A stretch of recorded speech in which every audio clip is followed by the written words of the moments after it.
미국 내 원유 가격이 브렌트유와 함께 상승하며 서부 텍사스산 원유 WTI는 배럴당 90달러를 넘어섰습니다. 국제에너지기구 IEA의 보고서와 석유 수출국 기구 OPEC와 비오펙 산유국 협의체인 오펙 플러스 사인의 공급 감축으로 공급 부족 우려가 높아지고 있습니다. 지난달 미국의 소매 판매가 전월 대비 0.6% 증가하여 전문가 예상치를 크게 상회했습니다.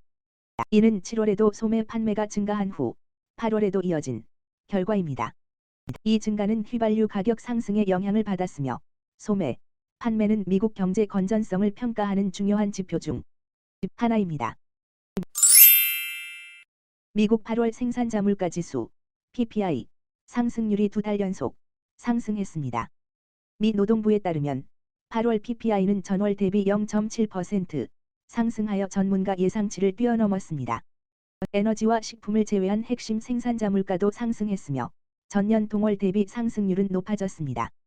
휘발유와 다른 에너지 자원의 가격 상승이 주요 원인 중 하나이며 이러한 상승은 소비자 물가에 영향을 미칠 것으로 예상됩니다. 이러한 생산자 물가 상승은 소비자 물가에 미치는 영향을 예측하는 중요한 지표입니다. 중국인민은행이 시중 유동성을 확대하기 위해 0.25%포인트의 지급준비율 인하를 결정했습니다. 이 결정은 중국 경제의 회복을 지원하고 충분한 유동성을 유지하기 위한 조치로 이루어졌으며 현재 중국 경제는 회복 중이며 내생적 동력이 강화되고 있습니다. 이로 인해 중국 금융권의 가중 평균 지준율은 약 7.4% 수준으로 낮아지게 됩니다. 이번 인하는 코로나 팬데믹 이후 처음으로 이루어지는 조치로 경기 부양을 위한 의지를 나타내는 것으로 해석됩니다.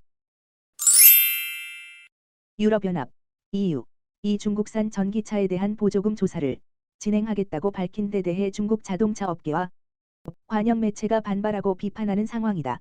중국 자동차 업계는 보조금 때문이 아닌 중국의 경쟁력 때문에 신에너지 차량이 성공적으로 수출되고 있다고 주장하며 EU의 조사를 비판했다.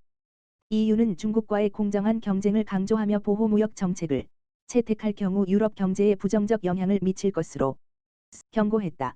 또한 중국의 전기차 업체들이 가격 우위를 점하는 것은 보조금이 아닌 중국의 인프라와 기술력 때문이며 보호무역 조치는 유럽 소비자에게 비용 부담을 줄 것이라 언급했다. 블룸버그 통신에 따르면 중국의 경제 지표가 개선되고 경제 하강이 완화되고 있는 것으로 보입니다. 여름 동안 여행 및 호텔 지출이 증가하여 경기가 회복되고 있으며 8월 소매 판매와 산업 생산이 예상을 넘어서는 성장을 기록할 것으로 예측됩니다. 중국 정부는 경기 부양 정책을 강화하고 부동산 시장을 안정시키기 위해 노력하고 있으며 전기차 산업 등 새로운 성장 동력을 키우고 있습니다. 중국 경제에 대한 비관론은 지나치다는 의견이 있으며 미국과의 관련된 우려도 언급되었습니다. 서방 기업들이 중국에서 떠나고 인도와 다른 개발도상국으로 투자를 증가시키는 추세가 나타났습니다. 이로써 작년에는 인도에 대한 그린필드 투자가 2021년 대비 4배 증가하여 650억 달러에 달했습니다. 이는 기술과 경영권 확보를 위한 투자로 인도뿐만 아니라 멕시코, 베트남, 말레이시아도 중국을 벗어나는 투자의 수혜를 보았습니다. 반면 중국에 대한 투자는 급감하여 중국 의존도를 줄이고자 하는 서방 기업들의 다변화 노력의 일환으로 분석됩니다. 그러나 중국은 여전히 세계 공급망에서 중요한 위치를 차지하고 있어 완전한 이탈은 몇 년이 걸릴 것으로 예측됩니다. 미국의 인플레이션 전망이 물가 상승과 에너지 가격 상승으로 둔화될 것으로 예측됩니다. JP모건 자산관리의 전략가는 연준의 목표치를 밑도는 인플레이션을 2024년 4분기에 예상하며 최근 8월 소비자 물가 지수가 예상을 상회하는 3.7%로 상승한 것을 지적했습니다. 에너지 가격의 급등이 인플레이션 상승을 격려했으며 원유 공급 부족 우려로 관심이 쏠렸습니다. 휘발유 가격 상승이 소비를 둔화시키고 인플레이션을 낮출 수 있으며 이로 인해 성장이 둔화될 수 있다고 분석되고 있습니다. 중국이 미국의 디리스킹, 위험 제거, 압박에 대응하기 위해 아이폰 사용을 제한하는 조치를 취하고 화웨이, 스마트폰을 권장하는 것으로 나타났습니다.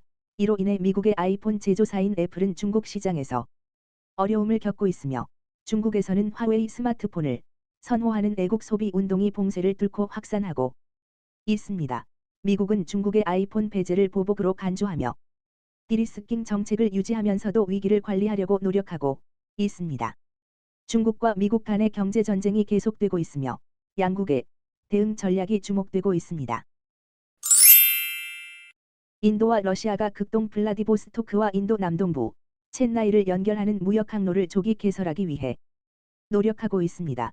이 항로는 2019년 합의되었지만 아직 운영되지 않았습니다. 인도 해운항만부 장관은 러시아 방문 중에 항로 개설을 촉구하고 이를 위한 워크숍을 첸나이에서 개최할 예정입니다. 이 항로가 개설되면 러시아 극동 해상화물이 인도 항구로 더 빠르게 도착할 것으로 예상되며 이는 양국 간의 무역을 촉진할 것입니다. 그러나 항로 개설은 중국과 인접한 남중국해를 통과해야 함으로 관련 분쟁이 주목받고 있습니다.